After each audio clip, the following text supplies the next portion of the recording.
प्रधानमन्त्रीको मुखमा कुकुरले सु गरिदिँदाखेरि भैँसीको पाडोलाई तपाईँको गाईको बाछोलाई भैँसीको पाडो बनाउने अधिकार छैन, अथवा पुरुषलाई महिला र महिलालाई पुरुष बनाउने अधिकार छैन।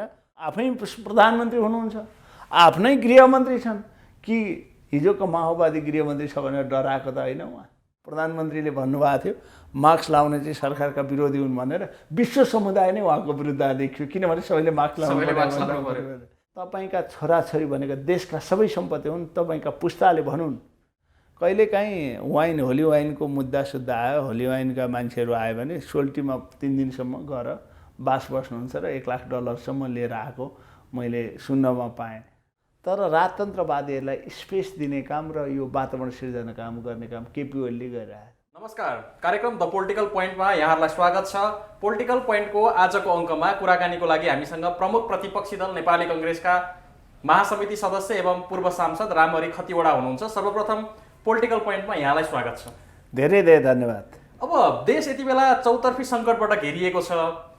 प्राविधिक रूपमा 2/3 नेतृत्व नजिकको सरकार छ। हाम्रो पुस्ताले त पहिलो पटक 2/3 नेतृत्वको सरकारको अनुभव पनि गर्दैछ। भलै यहाँहरू प्रमुख प्रतिपक्षी दलको भूमिकामा हुनुहुन्छ, तर सत्तारूढ नेपाल कम्युनिस्ट पार्टी नेकपा र प्रमुख प्रतिपक्षी दल यहाँहरूको नेपाली कङ्ग्रेस दुवै दलहरू आफ्नै आन्तरिक घर झगडामा व्यस्त हुनुहुन्छ। जनताका समस्याहरूप्रति यहाँहरू संवेदनशील हुनुहुन्न भन्ने आरोप लाग्छ। अब यसले चाहिँ हामी कता गइराखेका छौँ? हाम्रो राजनीतिक यात्रा कता छ अहिले? मार्मिक क्वेसन छ। सर्वप्रथम तपाईँलाई धन्यवाद। नेपाली जनताले एउटा 2007 साल पछाडि हेर्नुहुन्छ भने राणाले चाहिँ सम्पूर्ण अधिकार लिए, जनता छोराहरूले केही पाएनन् भनेर राणा अन्त्यका लागि पुरै पोलिटिकल पार्टीहरूलाई साथ दिए। त्यो पनि नेपाली काङ्ग्रेसलाई। त्यतिखेर कम्युनिस्ट पार्टीहरू उता स्थापना भएकै थिएनन्।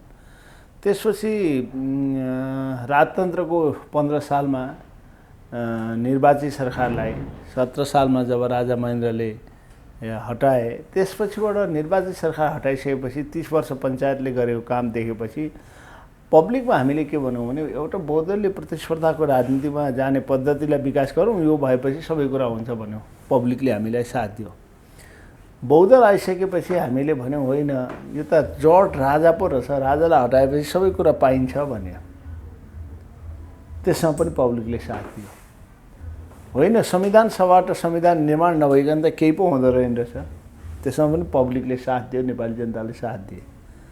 होइन, संविधान कार्यान्वयन होस्, स्थानीय तहको चुनाव होस्, सारा जडीबुटी सबै कुरा त्यहीँ रहेछ, त्यसबाट त चट्टै औषधि ठिक हुन्छ, सबै कुरा पाइन्छ भन्यो। स्थानीय तहको चुनाव पनि भयो। नेकपाको सरकारको बारेमा तपाईँले भन्नुभयो। नेपाली जनताले अहिलेको सरकारलाई एउटा कुरा बनाउन अधिकार दिएका छैन, त्यो हो भैँसीको पाडोलाई तपाईँको गाईको बाछोलाई भैँसीको पाडो बनाउने अधिकार छैन, अथवा पुरुषलाई महिला र महिलालाई पुरुष बनाउने अधिकार छैन। अरू सम्पूर्ण अधिकार नेपाली जनताले यो सरकारलाई दिएका छन्। तर सरकारले तपाईँको आइसकेपछि कुनै दिन यो देशमा भ्रष्टाचार के गरी भएको छ, किन अन्त्य गर्न सकिँदैन, त्यो बारेमा छलफल भएन। किन बेरोजगारका समस्याहरू दिनानुदिन बढेका छन्, त्यो बारेमा छलफल भएन। किन रोजगारीका अवसरहरू प्राप्त छैनन्, त्यो बारेमा सरकार कहिले छलफल गरेन। किन तपाईँको विदेशी लगानी नेपालमा आएन, त्यो बारेमा सरकार कहिले छलफलमा भएन। सरकार केवल केमा छलफल गयो भने गुटगत राजनीति। आज माधव नेपाललाई कुन ठाउँ दिने, वामदेवलाई कुन ठाउँ दिने, झलनाथलाई कुन ठाउँ दिने, त्यसपछि राष्ट्रपतिलाई त्यो ठाउँ पुगेन, राष्ट्रपतिलाई हेलिकप्टर सानो भयो कि ठुलो भयो, पर्दा चाहियो कि कार्पेट चाहियो कि, तर जनताको सरकारको विषयमा प्रचण्डलाई ठेगान लाउने कि अनि झलनाथलाई कुन पद दिने, पार्टीको आन्तरिक द्वन्द्वमा फस्यो। र अहिलेसम्म 2 वर्ष 3 वर्षको अवधिमा बिपी कोइरालाको 15 सालको सरकार हेर्नुहोस्, 18 महिनाको अवधिमा नेपालको राजनीतिक इतिहासमा त्यत्रो फड्को मारेको थियो। किस्नीकै पालाको सरकार हेर्नुहोस्, 2046 सालमा कत्रो चुनौतीहरू थिए, कत्रो काम गर्नुभयो किस्नीले। 48 देखि 51 सम्म गिर्जाबाबुकै सरकारको लाई हामी हेरौँ, 3 वर्षको झन्डै 2.5 वर्ष 3 वर्षको अवधिमा एउटा जग प्रारम्भ गर्ने, विकासका जगहरू पूर्वाधारहरू तयार गर्ने काम त्यो सरकारले गर्यो। तर केही तपाईँको अरू कामहरू पनि अन्य सरकारहरूले गरे।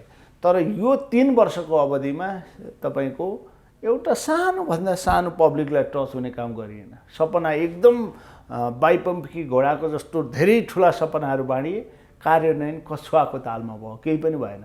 त्यसैले तपाईँले भनेको आन्तरिक द्वन्द्वमा काङ्ग्रेस होला केही प्रतिपक्षले, तर हामीले जेन्युन आवाजहरू पार्लियामेन्ट नहुँदा बाहिरबाट पनि उठाएका छौँ, पार्लियामेन्ट हुँदा पार्लियामेन्टबाट पनि उठाएका छौँ। नेपालको इतिहासमा प्रधानमन्त्रीलाई पार्लियामेन्टमा उहाँले बोलेको शब्द पार्लियामेन्ट्री भित्रबाट डिलिट गराउने पहिलो काम अहिलेको सरकारको विरुद्धमा अहिलेको प्रतिपक्ष काङ्ग्रेसले गर्यो।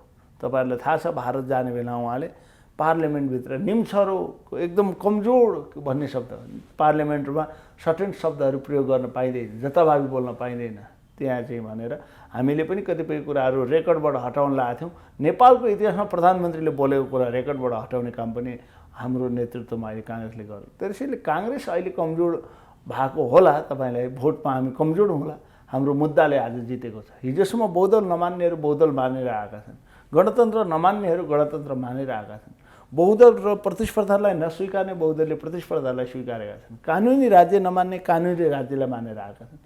यो चाहिँ देशको उपलब्धि हो। तर सरकार र प्रतिपक्ष जहाँसम्म आन्तरिक द्वन्द्वमा फँसे गुट उपगुटमा केन्द्रित भए भन्नुभयो, केही हदसम्म हो प्रतिपक्ष पनि होला, तर सरकारले हो गर्नुपर्ने। नेपाली जनताको जीवधनको सुरक्षा लिएर शपथ गरेर चुनाव जितेर 5 वर्षमा विभिन्न नारा दिएर आएको, तर गर्न सकेन। एउटै काम उनीहरूले गर्ने भनेको हेर्नुहोस्, 5 वर्षको अवधि यिनीहरूले एउटा काम गर्छन्, त्यो हो भनेको ज्येष्ठ नागरिकलाई 5,000 रुपियाँ पुर्याउँछु भनेर जुन वचन गरेका थिए नि, त्यो चाहिँ लालीपप छर्नका लागि देखाउनका लागि पनि गर्लान् जस्तो मलाई लाग्छ। तर नेपालको आर्थिक अवस्था तपाईँलाई थाहा छ, अहिले सरसर्ती हेर्दाखेरि हिजो पो जापानले सहयोग गर्थ्यो, अमेरिकाले गर्थ्यो, बेलायतले गर्थ्यो, भारतले गर्थ्यो, चीनले गर्थ्यो। कोभिडले गर्दा आफै देशहरू थला परेका छन्, हाम्रा उद्योग धन्दाहरू छैन, रोजगारीका अवसर गुमेका छन्, तपाईँको इन्कम सोर्सहरू अहिले छैनन्। भोलि यी मान्छेहरूलाई कहाँ लाने, कसरी खाना दिने, कसरी रोजगार दिने भन्ने एउटा नयाँ प्लान सरकारसँग छैन।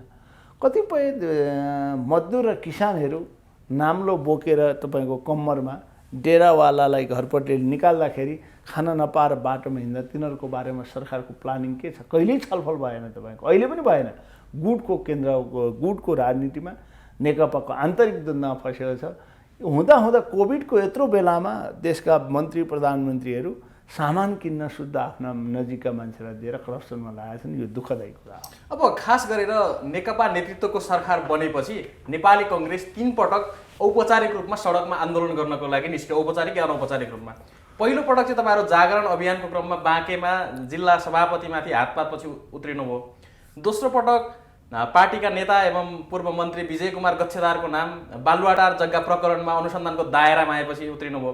तेस्रो पटक चाहिँ तनहुमा पार्टीका वरिष्ठ नेता रामचन्द्र पौडेलको गिरफ्तारीपछि नेकपा नेतृत्वको सरकार बनेपछि कङ्ग्रेस 3 पटक सरकारको विरुद्धमा आन्दोलन गर्न उत्रियो। अब यहाँहरू नै भन्नुहुन्छ सरकार असफल छ, तर तपाईँहरू सडकमा आएर जनताको साथ लिएर प्रतिपक्षको एउटा भूमिका त हुन्छ नि, त्यो भूमिका पुरा गर्न चाहिँ किन हच्किनु भयो? खुट्टा त कमाउनु भयो तपाईँहरूले। तपाईँले 3टा इस्यु थाहा पाउनु भएको छ, तपाईँलाई धन्यवाद पनि।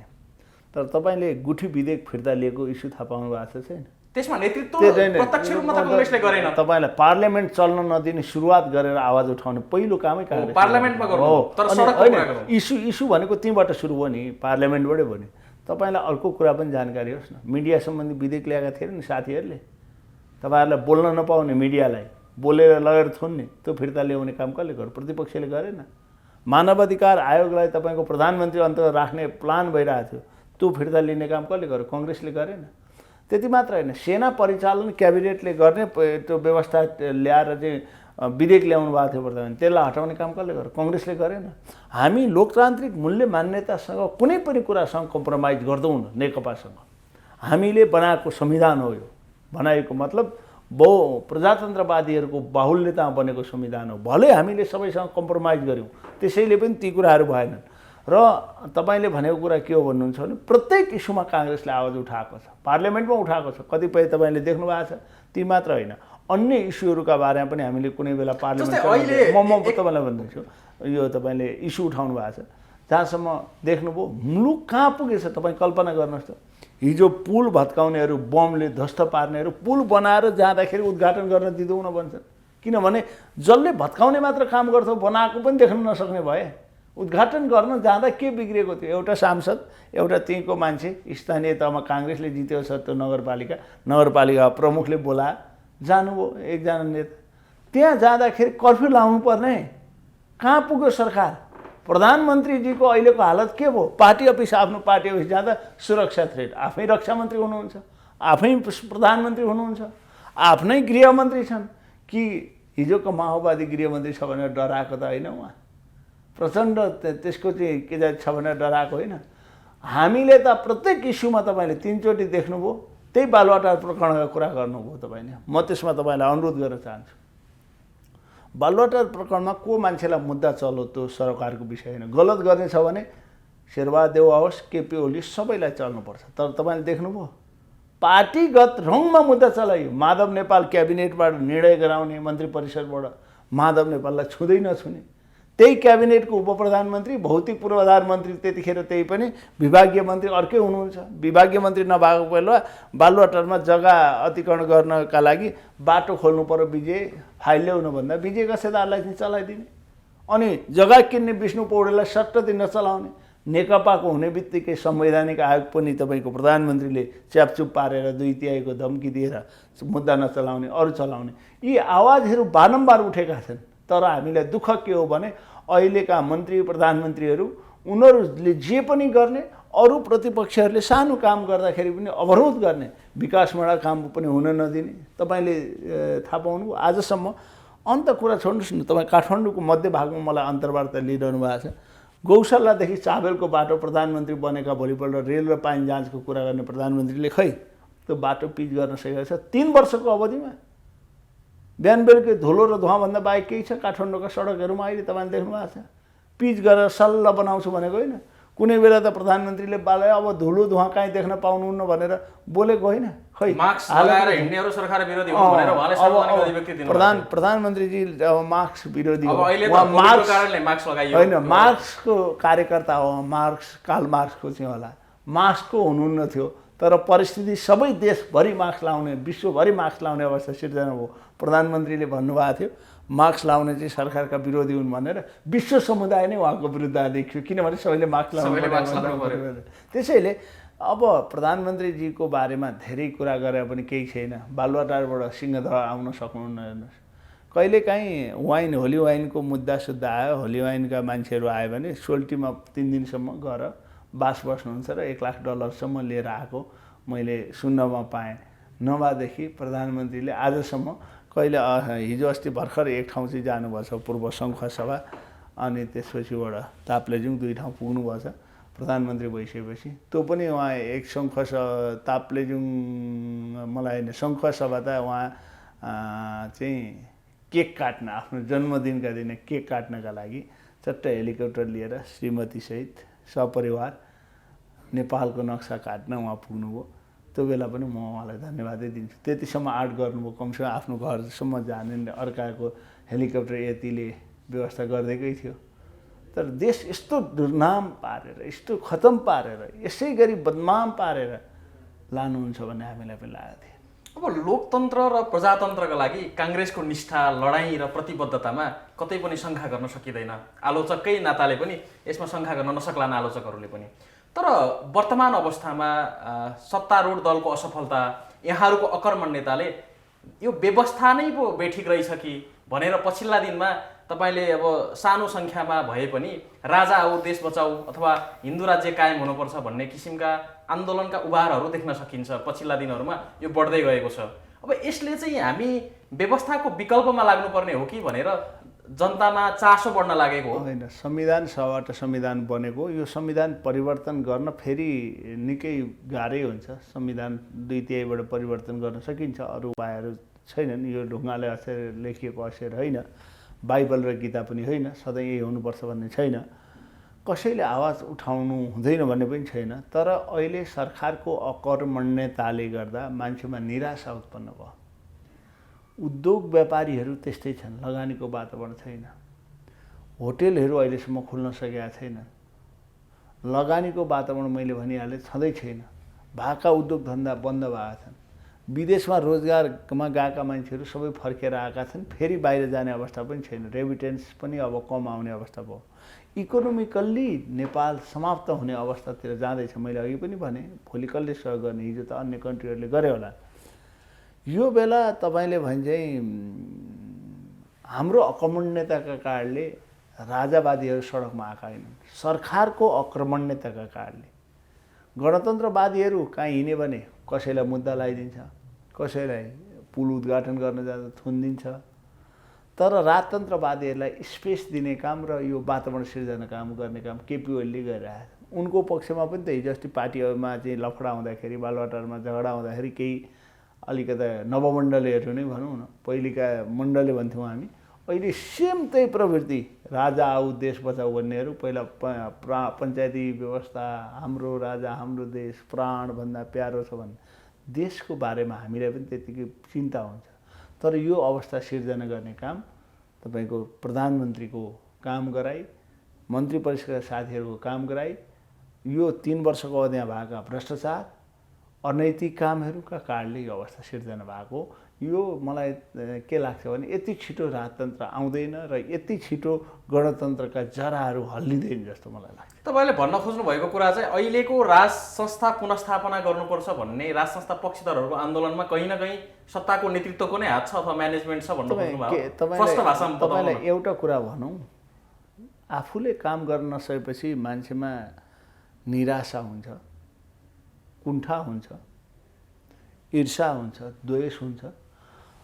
प्रधानमन्त्रीजी केही काम गर्न सक्नु भएको छैन अनि जनताले अपेक्षा गरे 2/3 प्रधानमन्त्री 2/3 सरकारले पनि केही गर्न सक्दैन भने कसले गर्ने त? अब त्यो फिल पब्लिकलाई भएको छ। उहाँहरूलाई आन्तरिक राजनीतिमै व्यवस्थापनमै ठिक छ। कहिले मैले अघि नै भनिसकेँ, फलानु र ढिस्कानु भने म अहिले जान चाहन्न। राष्ट्रपतिको व्यवहार हामीले नेपाली जनताबाट निर्वाचित नेपालको छोराछोरीहरू त्यो पदमा पुग्ने पद्धति हामीले सुरुवात गऱ्यौँ। पद्धति अनुसार हुनु पनि हुन्छ, छन् पनि। तर त्यो व्यवहार हिजोका राजाको तानाशाहीको भन्दा पनि कडा देखिन थाल्यो। तपाईँले देख्नुभयो टिका लाउन जाँदाखेरि घुँडा टेकाएर तल राखेर यसो निधार ठाडो पारेको हामीले देख्यौँ नि उहाँ राष्ट्रपति भएपछि केही मान्छेहरू। अनि गुडको जस्तो देखिने प्रधानमन्त्रीले भने जतिखेर पनि बिहान बेलुकै नेकपाका नेताहरूलाई बोलाएको छ। देश भनेको सबैको, उहाँ राष्ट्रपति सबै नेपालीको हो। गणतन्त्र मान्नेको पनि हो, गणतन्त्र नमान्नेको पनि हो, धर्म मान्नेको पनि हो, हिन्दू धर्म नमान्नेको पनि हो, अथवा कुनै धर्म नमान्नेको पनि हो, मान्नेको पनि हो। सारा नेपालीको हो, मधेसको हो, पहाडको हो, तराईको हो, काङ्ग्रेसको हो, कम्युनिस्टको हो, मधेसवादीको, राष्ट्रपति अर्को छैन, उहाँ नै हो। तर अहिले पनि उहाँ एउटा गुटको, एउटा पार्टीको जस्तो भएर प्रस्तुत हुनुभयो। त्यो नेपालका लागि दुर्भाग्यपूर्ण अवस्था हो, दुर्भाग्यपूर्ण नै हो। यदि उहाँ साँच्चै त्यसै गरी प्रस्तुत हुने हो भने राजीनामा दिएर अर्कोलाई बनाउने, राजीनामा दिएर नेकपाको अध्यक्ष भएर बसे भयो। राष्ट्रपतिले त्यो भूमिका गर्न सुहाएन। त्यसैले तपाईँले भने चाहिँ यी सबै काम देखेपछि यसको विरुद्धमा आवाजहरू उठेका हुन्। इन्डाइरेक्टली प्रधानमन्त्रीहरूको काम कारबाहीले नै यसलाई सघाउ पुगिरहेको छ। अब यहाँ पूर्वको कर्णाली भनेर चिनिन्थ्यो कुनै समय ओखलढुङ्गा जिल्ला, एकातिर अर्कोतिर चाहिँ युग कवि सिद्धिचरण श्रेष्ठले मेरो प्यारो ओखलढुङ्गा भनेर संसारमाझ परिचित पनि गराउनु भएको जिल्ला ओखलढुङ्गाबाट प्रतिनिधित्व गर्नुहुन्छ, जसलाई विकासको दृष्टिकोणले निकै नै पछाडि रहेको जिल्ला भनेर चिनिन्थ्यो।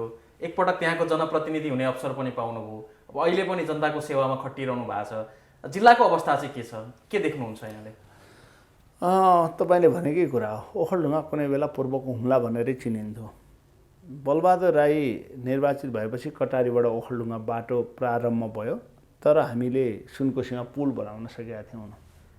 मै निर्वाचित भइसकेपछि सुनकोसीमा पुल बनाउने शपथ ग्रहण नगरिकन मैले सांसदको पहिला यहाँ आएर तत्कालीन 11 जना मन्त्री परिषदका सदस्य हुनुहुन्थ्यो खेलराजीकोमा, छविराज पन्त भन्ने यो भौतिक पूर्वाधार मन्त्री हुनुहुन्थ्यो, उहाँलाई लिएर म त्यो पुल निर्माणको अवस्था हेर्न गएँ।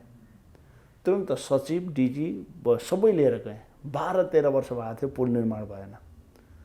त्यसपछि द्रुततर गतिमा ठेकदारदेखि सबलाई लाएर पैसाको अभाव छ भने के छ, कहाँबाट ल्याउनुपर्छ गरौँ भनेर हामीले गऱ्यौँ। मैले शपथ ग्रहण गरेकै थिएन, म निर्वाचित हुने बित्तिकै पहिलो काम त्यहाँबाट सुरुवात गरेँ। नभन्दै बिचमा फेरि त्यो पुल हावाले भत्काइदियो भन्यो। त्यो चाहिँ वेट नमिलेर रहेछ। अनि त्यो हावाले भत्काइसकेपछि समस्या के हुन्थ्यो भने कमिटी गठन गर्नुपर्ने, के गर्नुपर्ने, अनि त्यसलाई चाहिँ क्षतिपूर्ति माग्नुपर्ने, त्यसलाई 2-3 वर्ष फेरि लन्ड्याउने काम हुन खोजेको थियो। म त्यसको पनि फेरि भोलिपल्टै काठमाडौँ उहीँ थिएँ, ओखलढुङ्गै थिएँ। भोलिपल्ट काठमाडौँ आएर पर्सिपल्ट मन्त्रीलाई म हेलिकप्टर, विमल निधि मन्त्री हुनुहुन्थ्यो, हेलिकप्टरै लिएर गएँ। स्पोर्ट देखाएर यो हावाले होइन प्राविधिक मिस्टेकका कारणले यो लडेको छ, यसमा ल्याएर एउटा आयोग गठन गर्दै गरौँ, तर काम रोक्नु हुँदैन, छिटोभन्दा छिटो बनाऊँ भनेर 1 वर्षमा निर्वाचित भएको म चाहिँ तपाईँको मङ्सिर 4 गते चुनाव भएको थियो। 2070 साल मङ्सिर 4 गते चुनाव भएको थियो। घोषणा भएको थियो मेरो 8 गते, मङ्सिर 8 गतेका दिन म निर्वाचित भएको थिएँ। मैले संसदमा शपथ ग्रहण गरेको चाहिँ तपाईँको पुस 8 गते थियो 2070 साल, 1.5 महिना पछाडि त्यस्तै माघमा थियो क्या। तर म पुस 8 गते 71 सालमा 70 सालमा पुस गरेर मै विमला निधि नै भौतिक प्रधानमन्त्री भएर हेलिकप्टरमा लगेर पुलको उद्घाटन गरेर पुल निर्माण गरेर सुनकोसीमा पुल निर्माण गऱ्यौँ। र हाम्रो कर्णाली जस्तो तराईसँग हाम्रो लिङ्केज थिएन, पहाडसँग लिङ्केज थिएन, पहिलो बनाउने काम गरियो। त्यसपछि ओखलढुङ्गासँग बाटो पिच थिएन, बाटो पिच भयो, अहिले सोल्डुसम्मै पिच भएर गएको छ। तपाईँले देख्नु भएको छ त्यो बाटो। त्यसैपट्टि ओखलढुङ्गामा पहिलो कामको सुरुवात के गरियो भने त्यहाँ 3टा ठुला नदीहरू छन्। पूर्वमा दुधकोशी, बिचमा मोलुङ, पश्चिममा लिखु, 3टाको बिचको ओखलढुङ्गा। लिखु एकवारको बाटाका लागि सर्वप्रथम मैले बहुवर्षीय योजना भनेर एउटा कार्यक्रम सुरुवात गरेँ। नवलपुरबाट हुँदै त्यसलाई चाहिँ नवलपुरबाट सुरुवात गर्ने, गामनाङबाट ठ्याक्कै रङ्गनीसम्म भन्ने त्यहाँ लिखु एकवार त्यहाँसम्म सिरिसेसम्मका लागि हामीले निर्माण गर्ने भनेर पैसा छुट्यायौँ, डिपिआर गरेर तुरुन्त गर्न लाग्यो। त्यतिखेर पनि केही साथीहरू सडक विभागमा उल्टो त्यो चाहिँ फलानले भनेर, त्यतिखेर विष्णु पौडेल तपाईँको अर्थमन्त्री हुनुहुन्थ्यो। मैले त्यो गराइसकेपछि अर्को निर्वाचित सांसद म नाउँ लिन चाहन्न उहाँको, विष्णु पौडेललाई नेकपाबाट हुनुहुन्थ्यो एमालेबाट, बुझिहाल्छ मान्छेले, जानुभएको छ र विष्णु पौडेललाई काङ्ग्रेसले भनेर पैसा छुट्याउने भन्नुभएको छ। मलाई दुःख लाग्यो भनेर संसदीय दलमा बोल्नुभएको छ। विष्णु पौडेल अहिले पनि अर्थमन्त्री हुनुहुन्छ। के भन्नुभएको छ भने मलाई पनि दुःख लाग्यो, त्यो बाटोमा काङ्ग्रेस मात्र हिँड्दैन, सबै हिँड्छन्, बाटो बनाउनु भने त तपाईँलाई पनि फाइदा हुन्छ मान्यज्यू भनेर उहाँलाई पठाइदिनु भएको छ। लिखु एकवारको काम सुरु गरेँ। मोलुङ एकवार भन्ने एउटा बाटो मध्य पहाड भागमा पर्छ, त्यतिखेर सुरुवात गरेको। अहिलेसम्म 18 किलोमिटर बाटो हेर्नुहोस् जोड्न सकिएन। प्रत्येक वर्ष प्रत्येकचोटि सिडिओ चेन्ज भयो भने हाम्रो जिल्लाका मान्यहरू सिडिओलाई लिएर त्यो चाहिँ मोलुङ एकवार बाटो निरीक्षण गर्न भनेर जान्छन्। हामीले 1 वर्षमा पुल बनायौँ, मैले छोडेपछि ओखलढुङ्गा जिल्लामा एउटा पुलसम्म आज निर्माण हुन सकेको छैन। मैले हारेपछि पनि मैले एउटा शिलान्यास गरेँ तपाईँको नवलपुर भन्ने ठाउँमा, मोटरेबल पुल। यति तपाईँको छिटो पुगिन्छ ओखलढुङ्गा, त्यो अब पलाप हुँदै त्यो एकदम निर्माणको अन्तिम चरणमा छ। मलाई लाग्छ केही समयमा निर्माण हुन्छ। सिरिसे ढाडे रङ्गनी हुँदै तपाईँको रावदौलोसम्म बाटोलाई पिचका लागि प्रस्ताव गरिएको थियो, त्यो आज केही छैन। त्यो गर्न सकिन्छ नि चाहियो भने। मोलुङ एकवार त्यत्तिकै थन्किएको छ। दुधकोशी एकवारलाई 45 करोड रुपियाँ हालेको थियो, त्यो अहिले काम नभएर त्यत्तिकै थन्केर बसिएको छ। जनप्रतिनिधिहरू हुनुहुन्छ तर पिङ उद्घाटन गर्न जानुहुन्छ, अर्काले बनाइदियो भने। मास्कको लगाइदिएर उद्घाटन गर्न जानुहुन्छ, मास्क पनि अर्काले ल्याइदियो भने, आफूले ल्याइदियो भने होइन। तपाईँले देख्नु भएको छ, मैले ओखलढुङ्गा जिल्लामा यो द्वन्द्वको बेलामा, अहिले यो कोभिडको बेलामा प्रत्येक गाउँपालिका सबभन्दा पहिला 20 लिटरका दरले सेनिटाइजर, मास्कहरू लिएर सिडिओ कार्यालयमा, पुलिसमा, आर्मीमा, रेड क्रसमा, उद्योग वाणिज्यमा सबैमा दिएर स्प्रे मेसिनदेखि सारा व्यवस्था स्थानीय तहलाई मैले आफैले व्यवस्था गरेर लिएर गएँ। केही साथीहरूले सहयोग पनि गर्नुभयो। म त एक्लै त कहाँबाट सक्छु होइन। यहाँ केही साथीहरूले मलाई बहादुर लामा, अरू कोही साथीहरूले सहयोग पनि गर्नु, त्यसरी लिएर गएँ। पूर्वको कर्णाली भनेर जन्मिएको ठाउँमा भूकम्प गइसकेपछि ओखलढुङ्गा पहिला भूकम्पग्रस्त जिल्ला थिएन, अति दुर्गम जिल्लाभित्र परेको थिएन। भूकम्पग्रस्त जम्मा त्यतिखेर 12 जिल्ला मात्रै थिए। पछि मैले झगडा गरेर वामदेवसँग ओखलढुङ्गालाई भूकम्पग्रस्त जिल्ला घोषणा गराएँ। आज प्रत्येक ओडामा 75 वडा छ, एउटा 10 करोडको स्कुल बन्दैछ। तपाईँकै रगनीमा 10 करोड 12 करोडको, रावदोलुमा बन्दैछ, भुसिङ्गामा बन्दैछ, फलाटेमा बन्दैछ, तपाईँको गामनाङमा बन्दैछ, टारकेरबारीमा बन्दैछ, यसम्म बनिसक्यो कतिपय ठाउँमा। सारा त्यो मैले नगरेको भए आज प्रत्येक ओडामा 10 करोडको स्कुल जाँदैन थियो। 75 ओडामा 10 करोडका दरले एउटा ठुला विद्यालय बन्दा 7.5 अरब रुपियाँ गएको छ। अहिले धमाधम बन्दैछ। उद्घाटन गर्न मान्नेहरू जाँदै हुनुहुन्छ, तर त्यो बनाउने, बच्चा जन्माउने आमालाई पीडा हुन्छ, यो कति दुःख गरेर ल्याएको छ भन्ने। निवारण गर्ने बाहुनलाई त्यो कुरो थाहा हुँदैन। उहाँहरू निवारण गरेर नाउँ राख्न जानुभएको छ, गर्ने काम हामीले गरेका छौँ।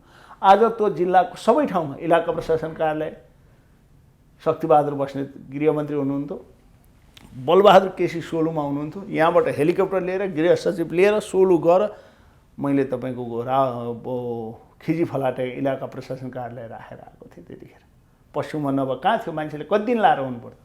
हेलिकप्टरमा तपाईँको रङ्गनीमा मैले त्यहाँको रङ्गनीको मान्छे 50,000 त्यो भूकम्प पीडितको राहत लिन 3 दिन ओखलढुङ्गा जानु पर्थ्यो एउटा मान्छे।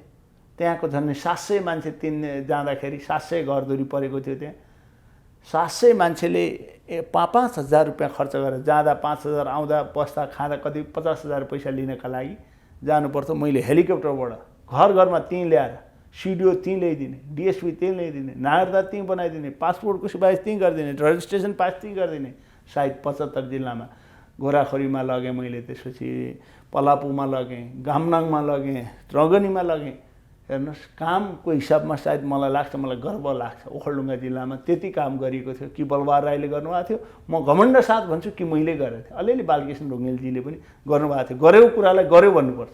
ओखलढुङ्गा पश्चिमी बाटो बेल्टतिर अलिकति उहाँको पल थियो, जुन बेला उहाँ चाहिँ हुनुहुन्थ्यो एउटा क्रिएटिभ लिएर। अरू चाहिँ हाहोमा हेर्नुहोस्, कसैले एउटा भने त मैले, कसैले मन्दिर बनाइदियो भने 3 चोटि उद्घाटन गरेको छ भने त्यो मन्दिर उद्घाटन गर्न फेरि मान्यज्यू आउनु पर्यो भनेपछि बाजा बनाएर थालिहाल्ने। पिङ शुद्ध उद्घाटन गर्न कुद्ने भनेपछि तपाईँ कल्पना गर्नुहोस्, अर्काले बनाएको त्यो पनि लिङ्गे पिङ भन्छौँ नि हामी, मार्क्स। यस्तो हालत तपाईँले, म त हेर्दैछु अहिले जिल्लाको, मलाई कति दुःख लागेको होला। मेरो मान्य मेरो प्रतिनिधि अर्को छैन, त्यहाँबाट निर्वाचित हुने मान्छे सोफा सेटको विज्ञापनमा एउटा कम्पनीले सोफा लगाएर दिएछ, फलानु मान्य मेरो सोफामा बसेको छ भनेर, त्यति गरे बापत उहाँले सोफा फ्री पाउनु भएको छ। त्यो भ्रष्टाचार होइन, बदमासी होइन। यहाँ ठेकदारको गाडी लिएर 10 दिन 8 दिन हिँडिदिएको छ तपाईँको। म मान्य हुन्जेल एक दिन मैले सरकारी गाडी ओखलढुङ्गाको, हेर्नुहोस् तपाईँलाई एउटा उदाहरण दिन्छु। म 4 वर्ष मान्य हुँदा तलब भत्ता त मैले लिन सबै गाउँमा दिएँ। सरकारी गाडी एक दिन मैले चढिनँ, मैले आफैले म्यानेज गरेर चढेँ। और त्यहाँका ड्राइभरहरू, सरकारी ड्राइभरहरू मान्यदेखि त भाग्न थाल्छन् अहिले। त्यहाँ लु मलाई फलान ठाउँ पुर्याइदिए, सरकारी सम्पत्तिको दोहन भएको छ। त्यसलाई पनि म्यानेज गर्न सकिन्छ नि तपाईँको। योजनाहरू बाँड्दाखेरि पार्टीलाई कति दिने भनेर तय गरेर मात्रै दिने गरिएको छ भनेर अहिले रिपोर्ट आएका छ। आफ्नै गाउँपालिका तपाईँको मोलुङ गाउँपालिकामा प्राप्चा भन्ने ठाउँमा 1,35,00,000 को एउटा आयोजना असार 15 गते सम्झौता गरेर 25 गते सकिएको छ। 10-15 लाख खर्च गरेर अरू पैसाहरू अहिलेसम्म त्यो मुद्दा अख्तियारमा परेको छ। हेर्नुहोस् ओखलढुङ्गामा पनि। त्यसैले पूर्वको हुम्ला भनेर चिनिने ओखलढुङ्गामा टेलिफोनका टावरहरू अब पुगेका छन्। सोलु करिडोर भन्ने एउटा प्रोजेक्ट विद्युतको सुरुवात भएको छ। म आफै लेखा समिति यहाँ थिएँ, राधा गेवाली मन्त्री हुनुहुन्थ्यो। त्यसमा अलिकति बदमासी पनि भयो र सोलु ओखलढुङ्गा र खोटाङका लागि त्यो सोलु करिडोर उहाँबाट तयार भएको विद्युत तल ल्याउने गरी एउटा ट्रान्समिटर लाइन व्यवस्था गर्नुपर्ने। आज त्यो काम धमाधम भइसकेको छ। तै सालमै सम्पन्न हुनुपर्ने, आजसम्म सम्पन्न भएको छैन। त्यो पनि प्रोजेक्ट हाम्रै पालामा सुरुवात गरिएको थियो। दुधकोशीमा एउटा तपाईँको पूर्वकै सबभन्दा ठुलो 635 मेगावाटको ड्याम प्रोजेक्ट बन्दैछ अहिले। सबभन्दा ठुलो नेपालकै पूर्वको सायद यति ठुलो 635 मेगावाटको कोही छैन। त्यसलाई चाहिँ त्यो कामको सुरुवात हामीकै पालामा भयो। साँच्चै भन्नुहुन्छ भने मलाई एउटा गर्व लागेको छ। सबैले यसरी काम गर्न सके भनेदेखि परिवर्तन हुँदो रहेछ, गर्न सकिँदो रहेछ। पहुँच पनि हुनु पर्यो, मान्छेले विश्वास पनि गर्नु पर्यो। अब तपाईँको सर्वा गर्नुपर्ने छ इन्सपेक्टरको, हल्दार कहाँ गर भनेर सर्वा गरिदिन्छ त इन्सपेक्टरको। त्यसको सर्वा गर्नु त अलि त्योभन्दा माथिको मान्छेलाई भन्नुपर्दो हो नि। अहिलेका मान्यहरूको काम गर्ने शैली इन्सपेक्टरको सर्वा गर्न हल्दार कहाँ जाने जस्तो भएको छ। देख्नु भएन, कोही मान्यहरू त अपहरण गर्ने हिँड्छन् यार। देशलाई लकडाउन गरेर आइजिपी लिएर मान्छे अपहरण गरेर हिँडेर आएका छन्। अनि योबाट मुलुक यस्तो पद्धतिबाट मुलुक कहाँ पुग्ला तपाईँ कल्पना गर्नुहोस् त। त्यसैले हिजोको हुम्ला भनेर चिनेको ओखलढुङ्गालाई पनि अहिले विकासका पूर्वाधारमा थोलेदेममा भन्ने तपाईँकै गाउँपालिकामा पर्छ। राष्ट्रपति लग्यौँ, मलाई थाहा छ 2074 साल वैशाख 1 गतेका दिन त्यस दिन राष्ट्रपति लिएर गएको थियौँ। मैले त्यस दिन भनेको थिएँ हिजोसम्म यो थोलेदेममा ओखलढुङ्गाको मात्र थियो। अब राष्ट्रपति आएपछि प्रत्येक वर्ष उहाँले सम्झिनुपर्छ। वैशाख 1 गतेका दिन म त्यो ठाउँमा गएको थिएँ। म गएको ठाउँको विकास पूर्वाधारहरू के भए राष्ट्रले हेर्नु पर्यो भनेको गएको भोलिपल्टदेखि निधाउन थाल्नुभयो, त्यो बिर्सिहाल्यो न राष्ट्रले। त्यसपछि ठुलो कार्यक्रमहरू पनि हुन सकेन। त्यसैले अब यसलाई विकासको सिद्धिचरण श्रेष्ठले चिनाएको ओखलढुङ्गा, व्याकुल महिलाले चिनाएको ओखलढुङ्गा, त्यसपछि बलबहादुर राईले चिनाएको ओखलढुङ्गा, शहीदको जिल्ला भनेर चिनिएको ओखलढुङ्गा, राजनीतिक कन्साइन्समा धेरै लीला ठगी गोकर्ण पेसल क्याप्टेन यज्ञबहादुर थापाले चिनाएको ओखलढुङ्गा, द्वन्द्वकालमा पनि धेरै साथीहरूले शहादत प्राप्त गरेका छन् त्यो ओखलढुङ्गा। हामी सबैको ओखलढुङ्गा बन्नुपर्ने बन्न सकेको छैन। त भलै मैले गरेका कामले अहिलेसम्म अलिअलि साथीहरूलाई राहत मिलिरहेको छ। उहाँहरूलाई मुख छोप्ने अथवा लाज के भन्ने भन्छ नि, त्यस्तै भइरहेको अहिले? होइन, म त्यता पनि प्रवेश गरेन, तर तपाईँ अहिले मेरै जिल्लाको संयोगले अन्तर्वार्ता लिने साथी पर्नुभयो, तपाईँलाई पनि धेरै धेरै धन्यवाद बोलाउनु भयो। तर एक दिन तपाईँ सोध्नु होला कहीँ भेट्दाखेरि, होइन 3 वर्ष बित्यो, 5 वर्षको अवधि 2/3 सरकार छ, एउटै पार्टीको सरकार छ, तपाईँकै पार्टीका नेता छन्, तर एउटा ठुलो योजना सांसद विकास कोषभन्दा बाहेकको, निर्वाचन क्षेत्र पूर्वाधार विकास कार्यक्रमभन्दा बाहेकको कुन ठुलो एउटा आयोजन लानुभयो? 50 करोडको, 1 अरबको। मैले विद्युतका लागि 1 अरब रुपियाँ राधा गेवालीलाई आज पनि रेकर्ड छ, मन्त्री हुँदाखेरि मागेँ 1 अरब रुपियाँ देऊ ओखलढुङ्गामा प्रत्येक वडामा पुर्याउँछु भनेर। आजसम्म ओखलढुङ्गामा बल्ल बल्ल हामीले पहल झगडा गर्दा गर्दा यही वर्षमानजीसँग म 10 चोटि गएँ होला, सोलु करिडोरको छिटो गरौँ भने। अरू अहिले पनि नेसनल ग्रिड लाइनबाट कतिपय ठाउँमा गएको छैन, पानीका त्यस्तै अभावहरू छन्। तपाईँलाई भनौँ, मेरो मानेभन्ज्याङ गाउँपालिका थाक्ले भन्ने ठाउँ संयोगले मेरै पर्दो रहेछ, भिरपानी भन्ने ठाउँबाट 27 किलोमिटर टाढाबाट पाइप बिछाएर पानी लगेर खुवाएको थियो। सायद कहीँ त्यस्तो थिएन होला। 27 किलोमिटर टाढाबाट सायद त्यो कसैले गर्न सकेको थिएन होला। भलै ती मान्छेहरू अब बोलिहाल्छन्, त्यो पुल नहुँदा मान्छे कति लडेर मरेको थियो, डुङ्गाले बगाएको थियो, खोलाले बगाएको थियो, पुल बन्यो, त्यो पुल तरिसकेपछि मान्छे त्यति सम्झिँदै हुन्छ। ओखलढुङ्गा जिल्ला भूकम्पग्रस्त जिल्ला हुँदाखेरि पहिला दाबी गर्ने मान्छेहरू मेरो घर परेन, कति घर क्षति भयो भन्दाखेरि 17,000 को दाबी थियो, अहिले 27,000 मान्छेले पाए। तिनै 27,000 मान्छेले 3 लाख रुपियाँ पाएर घर बनाएको छ। तिनीहरूले यो चाहिँ रामरी खतिवडा कार्डले मैले बनाएको भने भलै मैले भोट 27,500 नै ल्याउनु त, ती एक भोट घरका थिएन होला, 2 भोट दिएको भए मेरो 54,000 भोट हुन्थ्यो कमसेकम। अरू नगरे पनि यो राजनीति भनेको पार्टीगत पनि हो, पार्टीभन्दा पनि ठुलो। हेर्नुहोस्, स्याउ रोपेर स्याउ खान पाइँदैन है। सही मान्छे सही ठाउँमा गयो भने त्यसले धेरै काम गर्न सक्छ भन्ने बलबहादुर राईले पनि देखाउनु भयो ओखलढुङ्गामा। पढाइ थिएन उहाँको, तर राजनीति इमान्दारिता एउटा हाइट थियो। प्रशासनिक क्षेत्रमा हाम्रो जति चिन्जान अथवा 4 चोटि मान्ने भए पनि अहिलेको मान्नेले गर्न सक्नुहुन्न। म त्यो चाहिँ घमण्ड साथ भन्छु। त्यसैले मान्छेले के हेर्दो रहेछ भने त्यसको वेट पनि हेर्दो रहेछ, त्यसको काम गर्ने शैली पनि हेर्दो रहेछ, त्यसको चिन्जान छ कि छैन हेर्दो रहेछ। एकचोटि के भयो भने म तपाईँलाई उदाहरण जान्छु। ओखलढुङ्गाकै एउटा कार्यक्रम थियो, जिल्ला विकास समिति भन्थ्यौँ त्यतिखेर, समन्वय समितिको बिल्डिङमा एकजना कसै बजेट पार्ने सिलसिला थियो। यसका लागि यति बजेट उपलब्ध गराउन मैले मन्त्री र सचिवलाई भेटेर आएँ, फलानु मन्त्री फलानु सचिवलाई भनेर मैले भाषण गरेँ। मैले पनि उपसचिवलाई भेटेर आइरहेछु भन्ने भाषण भन्दाखेरि औकात पनि त्यहाँबाट देखाउँदो रहेछ। कहिलेकाहीँ राजनीतिमा हेर्नुहोस्, चुनाव जितार हुँदो रहेछ। नानी मैयाले जितेको मुलुक हो यो, कृष्णप्रसाद भट्टराईले चुनाव हारेको ठाउँ हो यो, तर किसिनजी नै हुनुहुन्थ्यो। संसारमा सद्दाम हुसेनले पनि चुनाव जितेको छ। हेमबहादुरका लोग्ने श्रीमान श्रीमतीले नै चुनाव जित्नुभयो तपाईँको यहाँ पञ्चायतकालमा।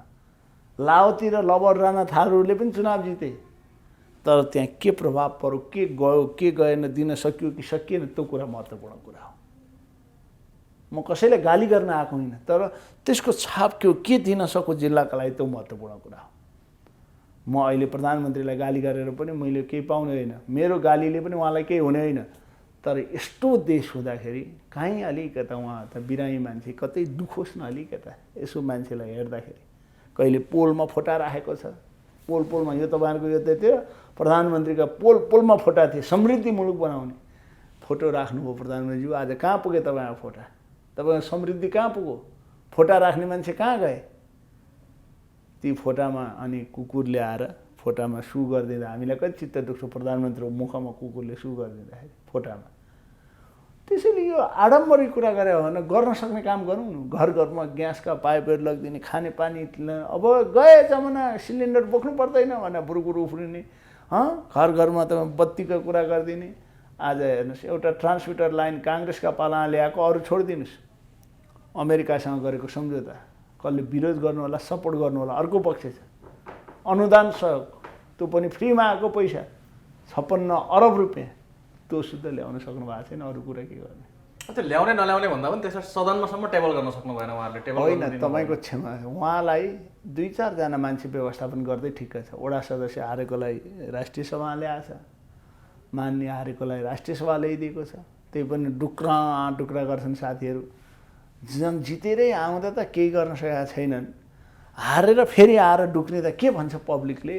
ए बाबा, अनि तपाईँहरू दिनै पछि कहिले माधव नेपालका कुरा गर्ने, कहिले झलनाथका कुरा गर्ने, कहिले प्रचण्डका कुरा गर्ने, कहिले नारायण काजीका कुरा गर्ने, वामदेवका कुरा गर्ने, जनताको कुरा नगर्ने, विद्या भण्डारी र केपी ओलीका कुरा गर्ने, जनताको कुरा नगर्ने। मुलुक यसै गरी चल्छ।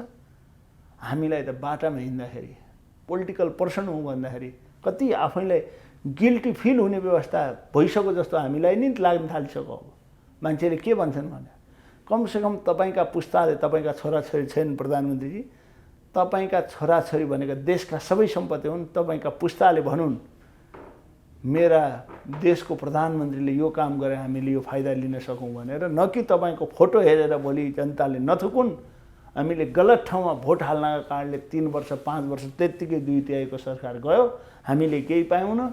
हाम्रा बाउ बाजे कति नालायक रहेछन्, यस्तालाई भोट हाल्ने मान्छेहरूका सन्तान हामी भनेर त्यो सन्तानले पश्चाताप गर्ने दिन नआउन् भनेर म अनुरोध गर्न चाहन्छु। हामी कुराकानीको अन्त्यमा पनि छौँ। जाँदा जाँदै हाम्रो कार्यक्रम हेरेर बसिरहनु भएका दर्शकहरूलाई केही सल्लाह छ, केही सुझाव छ यहाँको? मलाई मौका दिनुभयो। मेरो व्यक्तिगत स्वार्थको कुरा मसँग केही छैन। मेरा लागि मैले कहिले आफ्नो कुरा राखिनँ पनि, न पार्लियामेन्टमा हुँदा राखेँ न अरू कुरा गरेँ। मेरो स्वार्थ केही छैन। आज पनि मेरो बुवा आमा गाउँमै घाँस काटेर बस्नु भएको छ। मेरो आमा घाँस काट्न जाँदा जन्मेको छोरो हुँ म। त्यतिखेर प्रवासको पीडा कस्तो हुन्थ्यो। तर मुलुक बनाउने कुरामा व्यक्तिगत स्वार्थमा नलागौँ, मेरो तेरो नभनौँ, देशको बारेमा सोचौँ, पार्टी र जातिभन्दा माथि उठौँ, मुलुक निर्माण हुन्छ। दृढ इच्छा शक्ति चाहिन्छ। अलिकता लोभ पाप गर्न थाल्यो भने मुलुक बन्दैन। त्यो बाटोमा कोही नजाउँ। मलाई आफ्ना कुरा राख्ने अवसर तपाईँले बोलाएर दिनुभयो। तपाईँको यो टेलिभिजन, तपाईँको सबैलाई धेरै धेरै धन्यवाद। सधैँ उन्नति प्रगति भइरहोस्। समय र विचारको लागि विशेष धन्यवाद।